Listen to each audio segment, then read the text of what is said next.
Engineers from Germany who left their families in the midst of a global pandemic to help fix Wellington's broken sewer system are being hailed as heroes. The specialists were needed after the pipes failed in January, forcing trucks to haul human waste from Moa Point to the dump, costing about $500,000 a week.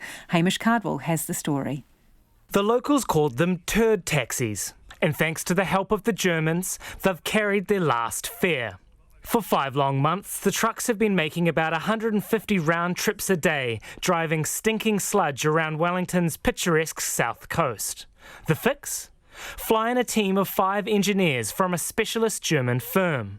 Max Vollenboich from Amex Sanavar left behind his wife and 2 young children, spending 2 weeks in quarantine before getting to work last month.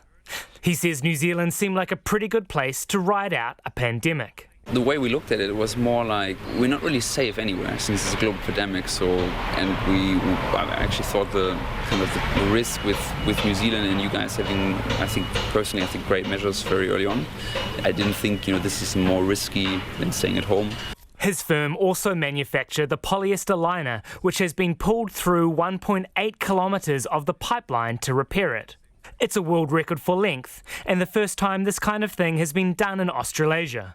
In short, it is incredibly technically difficult work at the best of times, let alone under the strict physical distancing rules of lockdown. It was a very unique experience. We had to work very closely on a large site. It was a bit more difficult. For example, I have to do a heavy lift. You're supposed to lift with 2 guys. You can't really keep 2 meters of distance easily. But yeah, it went better and easier, obviously, with the levels going down. On top of the complications from COVID, they also got flooded out and battled seepage problems from a huge sewer pipe above the tunnel, but still managed to get the job done ahead of schedule.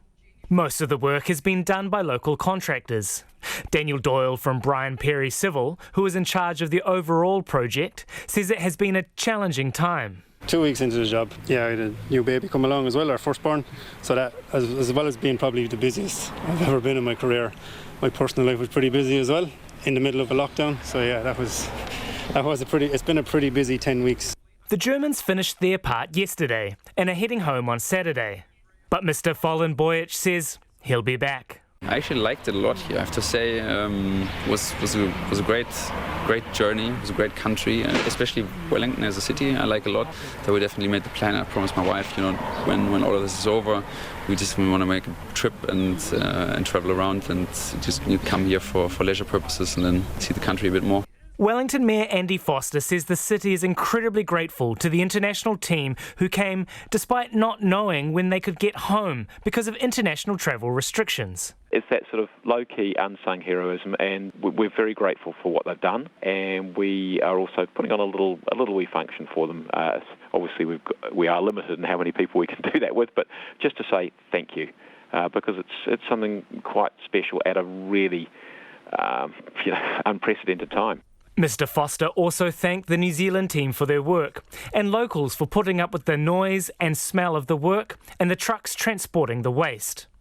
The second pipe is expected to be in operation in a week, with the whole project set to be wrapped up in early July. For Checkpoint, ko Hamish Cardwell aho.